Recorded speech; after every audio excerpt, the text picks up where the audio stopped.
Good morning, everyone. Welcome to First Parish Brewster Unitarian Universalist Sunday Worship. What a prelude that was, huh? That was pretty special. Thank you so much to Maggie Baker for creating that for us.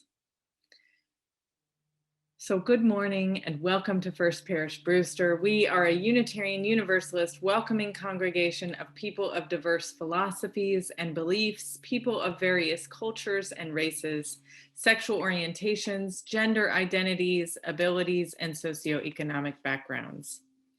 Whoever you are, wherever you are on your path, may this be a place of rest and restoration on your journey. For those of you who may be first-time visitors this morning, welcome.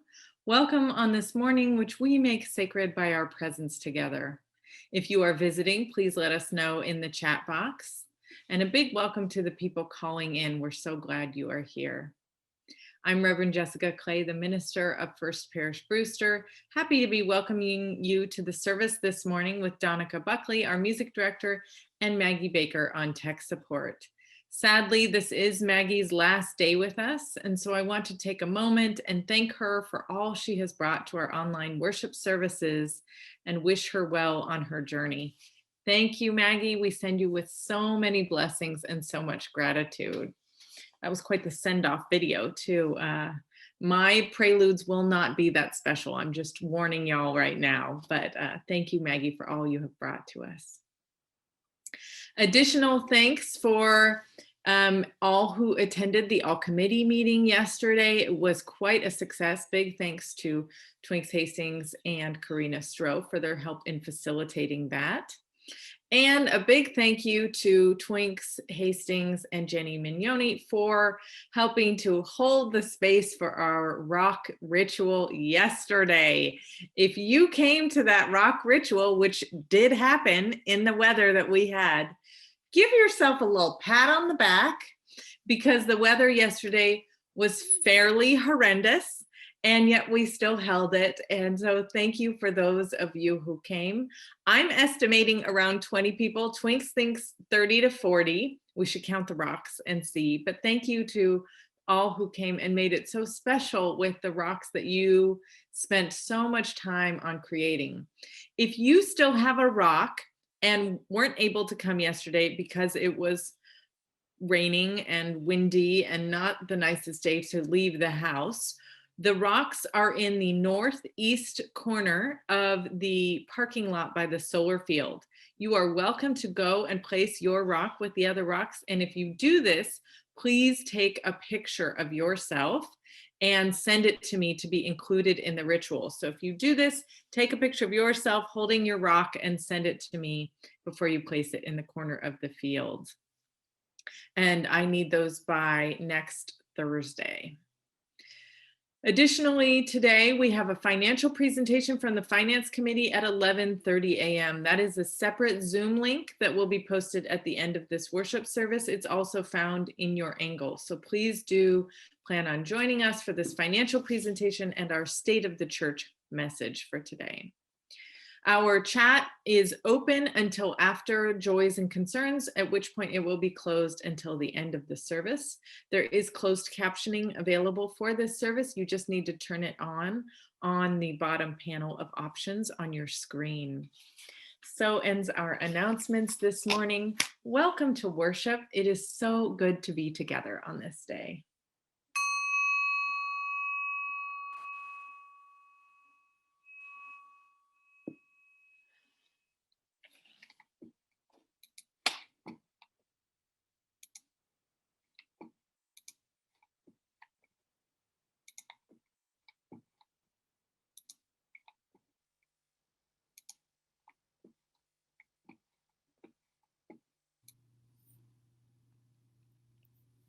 Our chalice lighting this morning is from Reverend Gretchen Haley. It starts here, in this moment, in this breath you feel rising in your chest. This beat building between us, the healing, the hunger, the hope, the courage, the calling, the commitment, the drawing out of a new day. It begins now, in the imagination, in this story we weave together, this song we sing, this prayer we bring into being from our hearts to our lips, from our hands to our life. Our shared life, it starts here, with praise and thanksgiving, forgiveness and this humble centering, confession that we could be wrong, this promise that we make to keep learning, to keep trying, to keep our sense of humor, to keep close this knowing that we are all in this together. Come, let us begin. Come, let us worship together.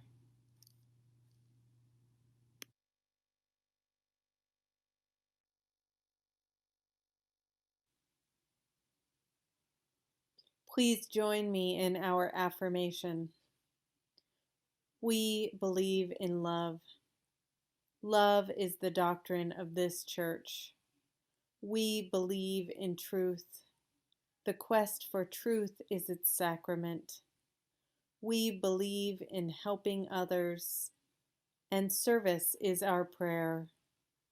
We believe in the sacredness of life, to the end that all souls shall grow into harmony with the divine.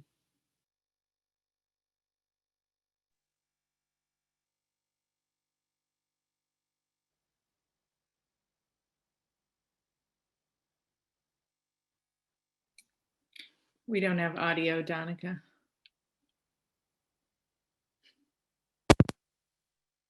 Morning, I'm Donica Buckley, the music director. Please join us in singing When Our Heart is in a Holy Place.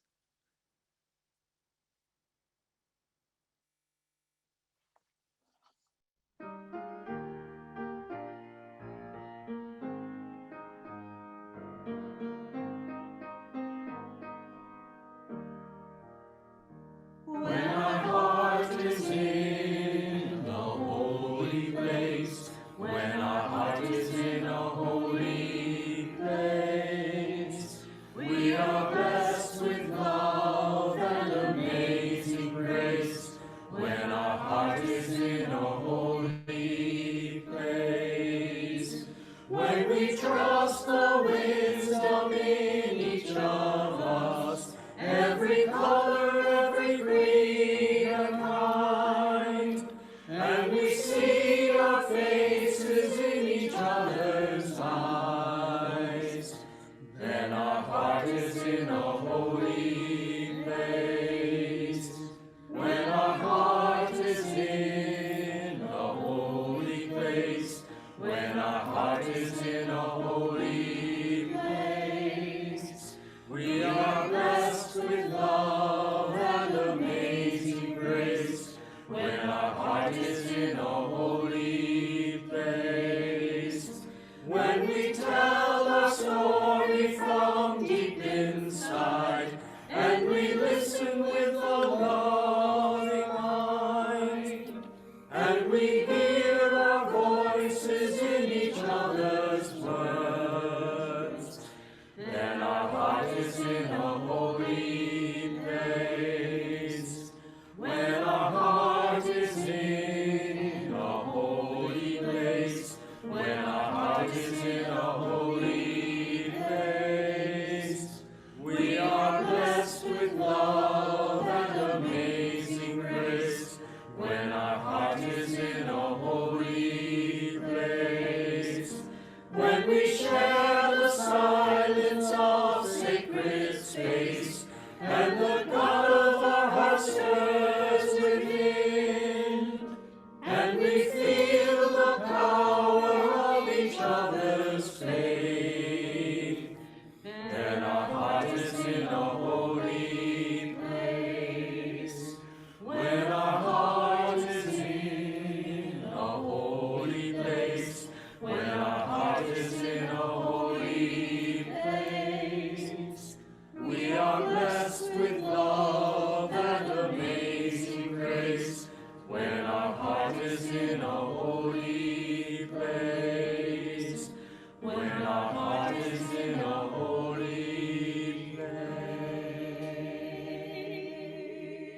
Now we will enter a time of prayer followed by silence and then singing Spirit of Life with our choir. So I invite you to just settle into your seat, cast your eyes down or close them. Tune into your body this morning. Notice if you're carrying any tension in certain areas of your body. Do a body scan from your head to your feet.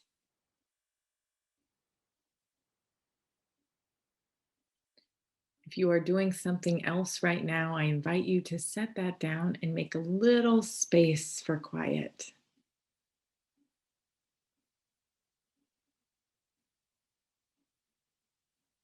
Whatever is on your phone or something else will be there when this moment is over. Just tune into yourself right now. Take a deep breath. Feel it enter your lungs. Feel it release. Feel something release with the exhalation.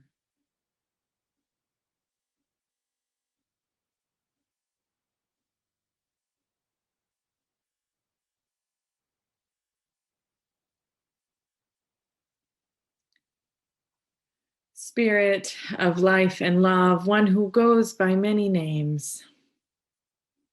Great mystery that connects us all in this space. We lift up the concerns of this community, which are many, and which weren't all named in this chat box because some things felt too tender to name, too close. We pray for the people who are ill right now, who are connected to our community, who are within it and connected to people within this community. We send them our care and our prayers for healing and recovery. Or if they are at the end of their life, we send them prayers for an easeful passing. We send this caring web of support around people who are grieving losses in their lives. We heard in the chat box about many deaths recently of people we know and love. And so we send this caring community's circle of care around the people who are grieving right now. May their memories of the people who have passed be a balm in this time of grief. And we name that we are also carrying the lament of a nation who has lost 500,000 people to COVID-19. It's a hard number to wrap our brains around. And yet the loss is still present. Still present in the air we breathe, in our hearts, in our minds. We hold it gently and tenderly and pray that we continue to make good, safe choices to protect our health and the people we love and the people we are connected to who we don't even know. We pray for continued access to vaccines, for the joy of getting vaccinated, for those who are still waiting or who are unable to get vaccinated. We send prayers for ease and patience, to know that all who can hopefully will, so that we can get to a place of herd immunity, so that we can gather in our sanctuary again. We give thanks for the joys in our personal lives of the people we love, celebrating successes, of finishing milestones like submitting paperwork for certification and accreditation, of grandchildren and children reaching milestones. We give thanks for these joys. We celebrate them and we make space to really let that joy in. We pray that on this morning we may go towards joy and creativity in our lives, that our hearts may turn towards that even in the midst of our lament. Help us to turn towards that to turn towards kindness, towards ourselves and each other. As we see hope on the horizon, but we're not quite there yet, help us to remember to turn towards kindness, because we're all a little tired, a little fatigued from this pandemic, and hungry, longing and yearning to be together again. Help us to keep our hearts towards hope and kindness in the days and weeks ahead. Amen and blessed be.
For our Stewardship Month, the Stewardship Committee asked several members of First Parish Brewster to share reflections on why they give to this community. So we will have some reflections today and also some in future services. Our first reflection today is from Tom O'Brien.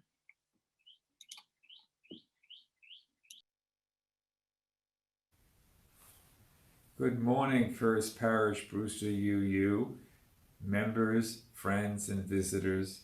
My name is Tom O'Brien, and it is my privilege to be talking here with you today. Currently, I am a member at large on the Board of Trustees and a member of the 8th Principal Task Force. Both memberships provide me an opportunity to serve the church community and to be part of a growing groundswell for racial justice here on the Cape and the country at large. As a boy growing up in 1950s Brooklyn, it became clear to me that racial and economic disparity were great in this country. When I traveled south in the early 60s as a teen, the flagrant abuses of Jim Crow were far too prevalent for me to ignore. Within a few years, Dr. Martin Luther King Jr. became my hero, and I longed to be, quote, a part of the solution that our country so sorely needed then as it does now. Excuse me, I'm just pausing for a second. In the early 2000s, my partner Rudy and I moved to Brewster from northern New Jersey. We soon discovered the community of First Parish Brewster and became visitors. Together we attended Sunday services and had great fun at the annual gala balls. Over the years, new friendships were developed, and I became a church member. Covenant groups and uplifting seminars added to my commitment to First Parish Brewster. Sadly, my life partner Rudy developed Alzheimer's in 2014, and 4 years later, he left this world. It was Thanksgiving week 2018. When Rudy passed away in 2018, my life was torn apart with grief. Fortunately, Reverend Jessica became a consoler and gave me encouraging strength to co-create a memorial service of Rudy's life. The fully attended church was a testimony of Reverend Jessica's support and the wider community of First Parish Brewster. I've been able to give back to the church as an usher, an associate member of the worship committee, and a group facilitator for Beloved Conversations. Each opportunity has felt enriching. More recently, my place on the Board of Trustees and as a member of the 8th Principal Task Force have added to my ever-growing appreciation of the work that the church does to make our home here more positive for all. The COVID pandemic has been challenging for every one of us, but we are learning through this scourge to stay connected and hopeful. Thanks to you, Reverend Jessica, and all the people who contribute to our harmony as a congregation. Now is the time of the year when we are asking church members to contribute a pledge for the ongoing work of our community. We are embarking upon a new era of dismantling racism, covenant reform, and investigating reparations for the historical misuse of people who were slaves or indigenous Americans. The church will continue its work to provide a range of services to our community and look at the possibility of some structural changes on our campus. Please consider how generous you can be during this unusual time of change. Today, I am happy to report that First Parish Brewster has become the beloved community for me. As such, I invite all of you to participate as fully as you can, with each giving according to her or his means. May we each give generously whatever we can. Thank you. Thank you, Tom.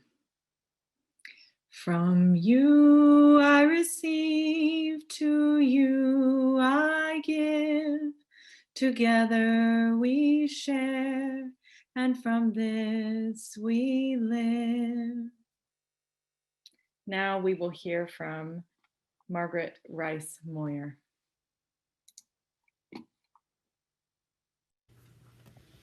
Good morning.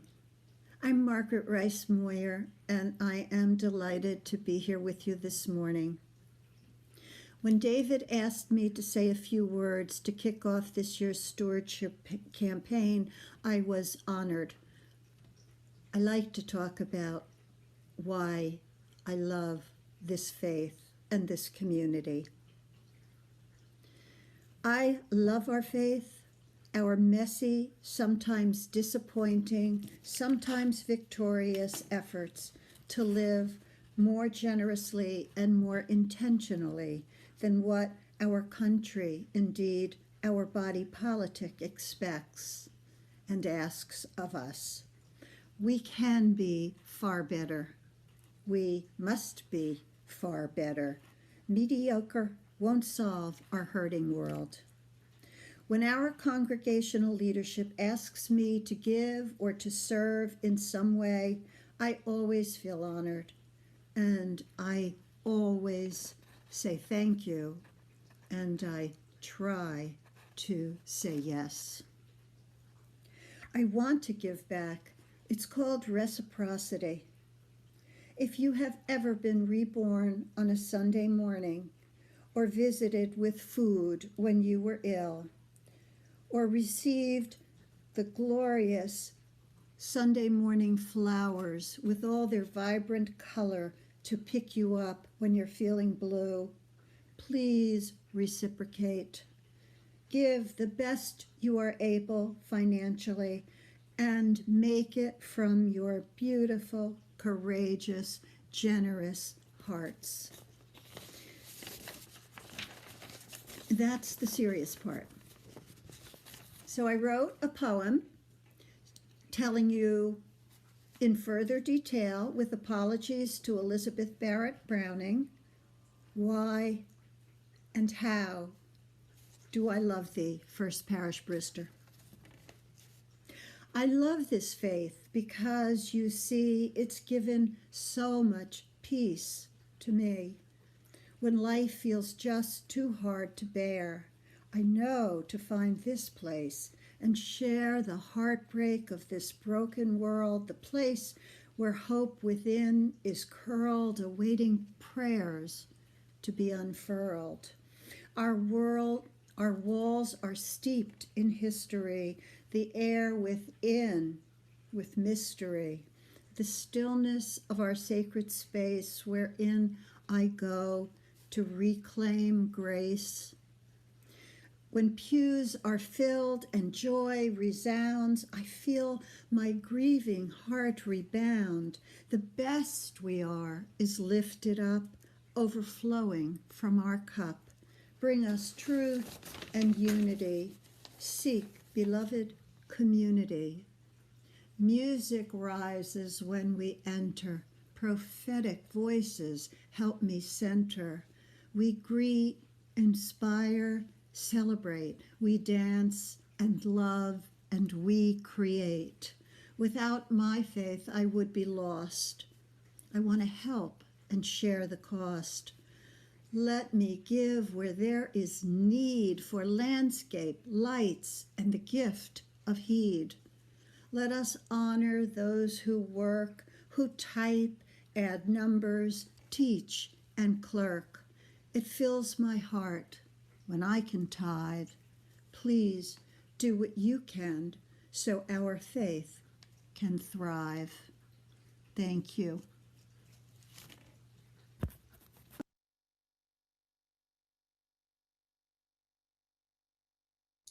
Thank you, Margaret. From you I receive, to you I give. Together we share, and from this we live. Now is the time in the service where we collect for our split plate. Each week we have the practice of splitting our plate. Half of the donations received go to the work of First Parish Brewster, and half goes to a worthy organization nominated by one of you. Our organization this morning is the Union of Concerned Scientists. The Union of Concerned Scientists was founded 50 years ago by scientists and students at the Massachusetts Institute of Technology. Their mission is to use rigorous, independent science to solve our planet's most pressing problems. Joining with people across the country, they combine technical analysis and effective advocacy to create innovative, practical solutions for a healthy, safe and sustainable future. There are a couple of ways you can give this morning. You can text to give. That number is posted in the chat box. You can mail a check to the office at 1 Harwich Road, making it out to First Parish Brewster and indicating it is for the split plate and today's date. And you can go to our website and donate as well. Thank you for sharing your resources with this congregation this morning. Thank you for your generosity. The offertory will now be gratefully received. Next, we have a stewardship reflection from Raj Smith. My name is Raj Smith. I've been a member of First Parish Brewster for 3 years. Before my wife Susan and I moved to Cape Cod in 2017, we had never belonged to a church before. We started attending services at FPB because we thought it would be a good place to start as we built a new community. The warmth and inclusiveness of the church services were immediately palpable and especially alluring to us as the parents of a transgender man. I felt like I had found a home that I did not even know I was longing for. First Parish Brewster quickly became a place that nurtured and supported me, and in turn became an organization that I wanted to get behind. Early on, I made the mistake of telling Liz Gordon that I owned a chainsaw. Almost immediately, I found myself on the landscape committee. Then came the building maintenance committee, then the finance committee. As my circle of fellow committee members widened, people who I admired and respected, I came to the realization that the most important factor in building a new community was just showing up. Please note, I didn't join the church out of a longing for any sort of spirituality.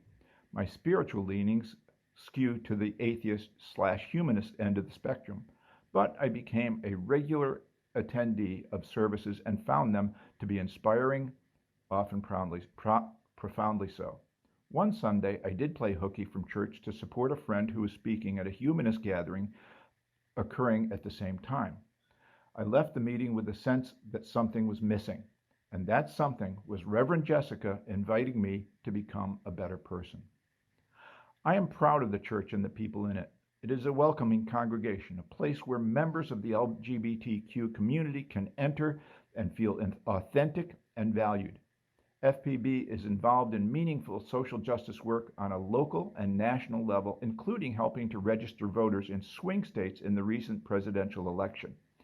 And perhaps most telling, it is honestly and straightforwardly examining its 300-year history to unearth and acknowledge the role of its members in African chattel slavery. Susan and I have increased our annual pledge to First Parish Brewster each year because we are more and more committed to its mission. I encourage you to make your own examination, come to your own conclusions, and support First Parish Brewster for your own reasons. Please give generously to the First Parish Brewster's Stewardship Campaign. And now I change hats to speak to you as a member of the Finance Committee.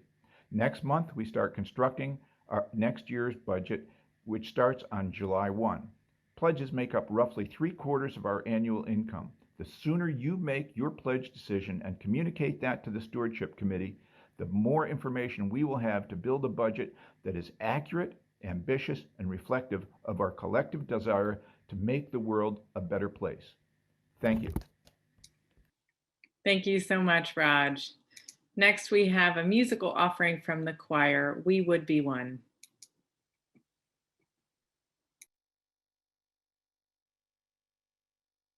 We would be one as now we join singing our hymn of love to pledge ourselves anew to that high cause of greater understanding of who we are and what in us is true.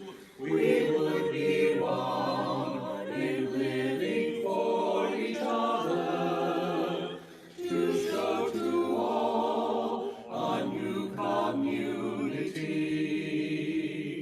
We would be one in building for tomorrow a nobler world than we have known today. We would be one in searching for the meaning which binds our hearts and points us on our way. As one we pledge ourselves to greater service, with love and justice strive to make us free.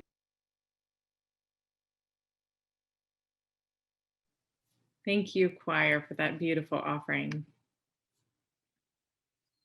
I'll begin my sermon today with a story from Megan McKenna's book, Parables. Once upon a time, there were two groups of battleships on maneuvers. The weather was terrible, pea soup fog, high winds and seas. The second night out was worse. The captain stood on the bridge all night, wary of just secondhand reports. He didn't want to chance the battleship of the other group colliding with them on the open seas. All night he checked the night sky and what could be seen. Toward dawn, the officer yelled, "Light on the starboard side, sir," and the captain yelled back, "Is she steady or moving?" A pause and the reply, "Sir, she's steady." "Send a message ASAP," he roared. "Change course 20 degrees immediately." The message was relayed and sent. Then back came a reply on the radio that was passed on to the captain when they said, "Sir, they suggest you change course." The captain was furious. He turned and yelled, "You tell them I'm a captain and I'm ordering them to change course 20 degrees hard now. Don't those fools know we're on a collision course?" The message was sent. Then the reply came back. "I'm an ensign second class and I suggest you change course now." The captain was near spitting and light was fast approaching. "Damn it, you tell them I'm the captain of the battleship and they better obey my orders immediately." The message was sent. Back came the reply. "I am a lighthouse." And the battleship turned. So sometimes when leading this congregation, there are competing needs, and someone or something has to change course so that we don't collide. Now, it's nothing as high stakes as being on the sea and having battleships collide, but we do have some strong opinions here and strong leaders who want to make things happen, myself included. But we are limited by the resources that we have to make things happen. We are limited by the number of volunteers who say yes to projects, and we are limited financially by our ability to pay for everything we would like to do. 1 year ago, we created a draft budget for the 2020-2021 year, and within weeks, we had to create a Plan B budget. We had to change course. And then a Plan C budget, changing course yet again because of the pandemic. And in our Plan A budget, we began to dream big for the first time in a couple of years. It was a budget full of hope. And then the pandemic hit. The pandemic was our lighthouse that told us we had to change course. So to go back a little bit, I arrived in 2017, and the 2017-2018 year was a banner year for this congregation. Pledges were up as they had been the previous year. They'd increased in the amount of 11%. And therefore, when we built the budget for the 2018-2019 year, we dreamt big that we would have 11% growth again, which many of you remember, we didn't. And that was the year, 2018-2019, that we faced a large deficit, and it threw us all into a bit of a panic mode. It threw our battleships into alert and change course mode. Myself, the staff, the finance committee, and the board all had to change course. Because we value your pledges, we value the faith that you put in this congregation when you make your pledge each year, and we strive to faithfully be stewards of your pledges. We strive to support our staff and the programs of this church within our means. And so coming out of that deficit year, as we headed into the 2019-2020 year, we were a lot more conservative with our budget that year because we didn't want to get into a deficit again, which we didn't. Therefore, a year ago, when we were looking at 2020 and 2021, we thought, this is the year when we can actually implement some things that we haven't been able to in years past. We thought we might be able to give the staff cost of living raises and increase our benefits as well. And yet when this pandemic hit, we changed course because we were concerned about the financial state of things, about how much pledges would drop and where we would be 1 year from then. We didn't know if we would get loans. We didn't know what would happen. We didn't know if they would be forgiven. And so everyone pared down the budget. We battened down our hatches to prepare for the year ahead. You all took a vote to draw on the endowment at the annual meeting last year, which is historic, in order to support the staff and the programs of this church. And I'm happy to tell you, as you will hear in the finance presentation, we haven't had to draw on the endowment to support our operating budget as of yet. Not to say that we might not have to before the end of the year, but right now we're in a really good financial position, as you'll hear at 11:30. And so through changing the course year after year, through living this pandemic this past year, here we are on our stewardship campaign kickoff Sunday with an invitation to notice where our hearts and minds are in regard to our financial resources right now. Writer Lynn Twist says, "What you appreciate appreciates." She talks about the importance of noticing what you're focusing on. She writes about how appreciation can become a powerful intentional practice of creating new value to our deliberate attention to the value of what we already have. She says we have the opportunity to direct our attention in the way we relate to money, and when we do, it empowers us. It becomes who we are and what we are about. She says when we allow jealousy and resentment and even vengeance to become the focus of our attention and intention, we become jealous, envious, resentful, vengeful people with our money. But when we direct our attention to creativity, courage, and integrity, we become expressions of those qualities in whatever we do in our interactions with money. So this pledge campaign that's kicking off today is an invitation to notice with curiosity what your attention and intention is around money in your life. Are you approaching it from an ethic of scarcity or an ethic of generosity? Lynn Twist says, what if we started with the positive presumption that organizations as centers of human relatedness are alive with infinite constructive capacity? Infinite constructive capacity. We have infinite constructive capacity right here in this place, and this past year has shown it. There was much grief. There still is grief at our not being able to be together, but we have done powerful things as a congregation this past year. You have done powerful things this past year.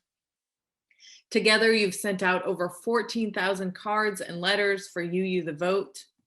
If you were present at our all committee meeting yesterday, you heard all of the powerful things that communities have been doing this past year.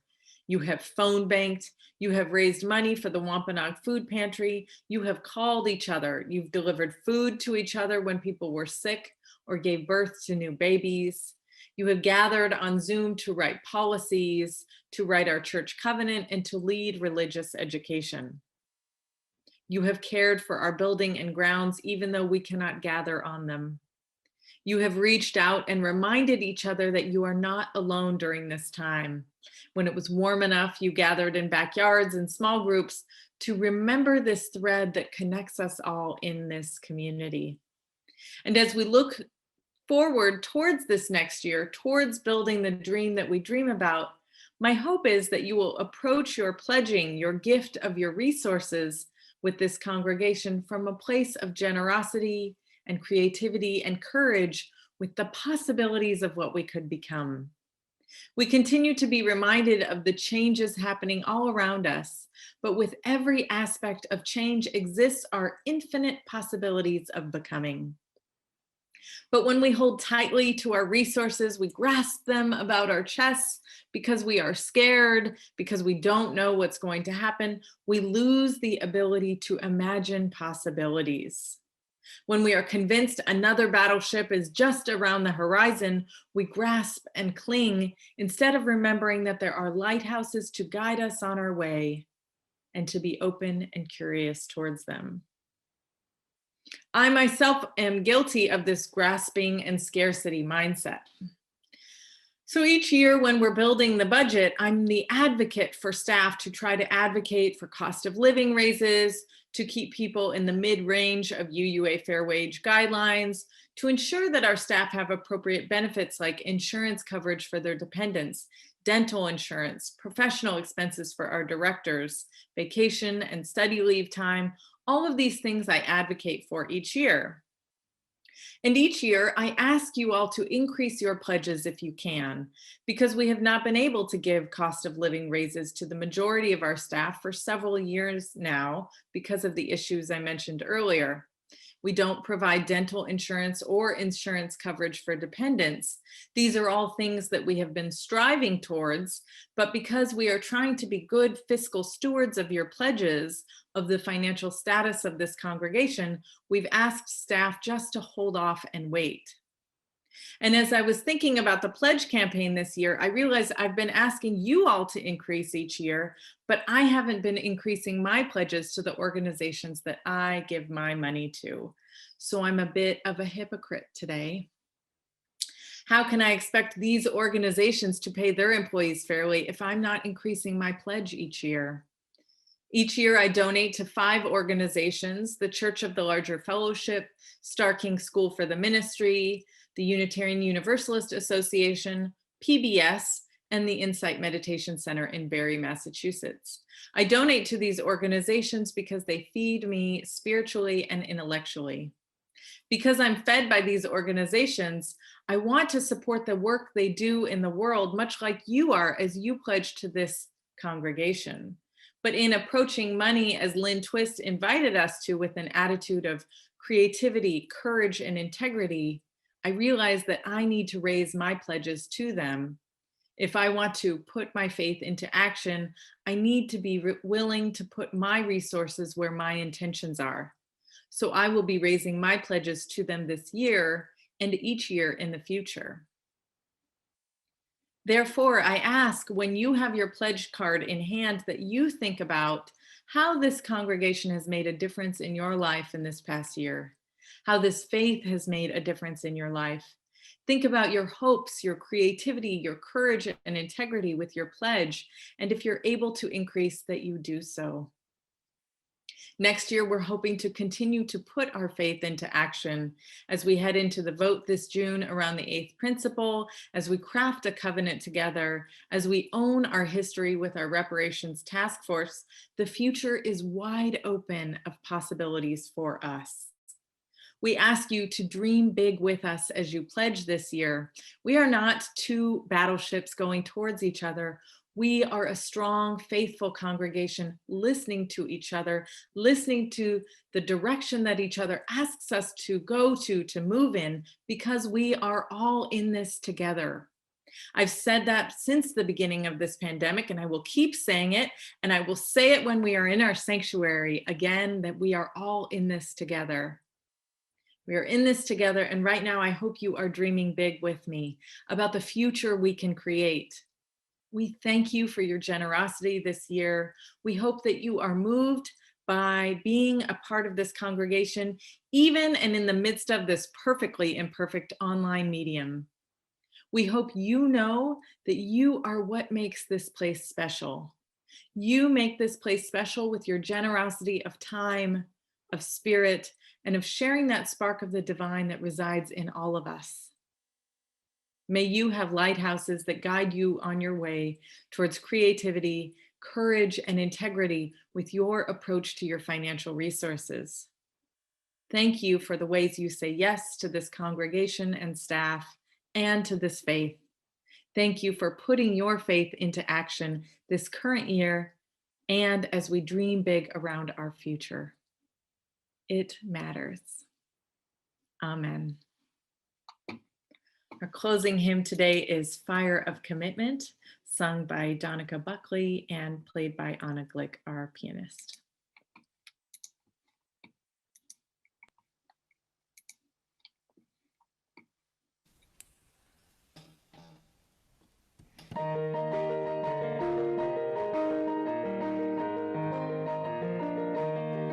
From the light of days remembered burns a beacon bright and clear, guiding hands and hearts and spirits into faith set free from fear. When the fire of commitment sets our mind and soul ablaze, when our hunger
Our benediction this morning is from Lynn Twist from her book, The Soul of Money.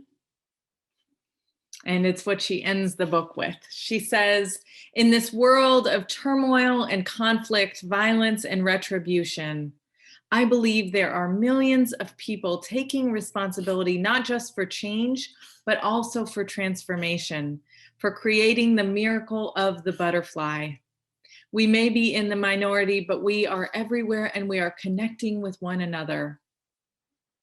We are the genetic directors of this living system. If we continue to connect with each other, we can create out of this gluttonous caterpillar the miracle of the butterfly. She says, I challenge you to use your money, every dollar, every penny, every purchase, every stock, and every bond to voice this transformation. I challenge you to use the money that flows through your life, and it does flow through all of our lives, to express the truth and context of sufficiency. I challenge you to move the resources that flow through your life towards your highest commitments and ideals, those things that you are for. I challenge you to hold money as a common trust that we're all responsible for using in ways that nurture and empower us and all life, our planet, and all future generations. I challenge you to imbue your money with soul, your soul, and let it stand for who you are, your love, your heart, your word, and your humanity. May it be so. And so now we have the opportunity to say hello to everyone in one big cacophonous hello, and then we will go to our coffee hour this morning before our financial presentation at 11:30, which is a separate Zoom link. Just remember that's in your angle, and Maggie will, Maggie just posted it. Thank you very much, Maggie. So I'm going to unmute you all so you can say hello to each other. Hi, everybody. Hello, everybody. Hello. Charles. Hello. Catherine. Hello, Jane. Hey, everybody. Jeanette and David. Hello. Hi, Pat Dyke. Tom in your garden. Hi, Sue. Liz. Carol and Chris. Hey, Carol Wall. Hello, Judy Gillette. Hey, Jane. Hi, Anwar. Hi, Hello, Jessica. Dave Rogers. Hey, Tom. Hey, Hey, Diane. Diane.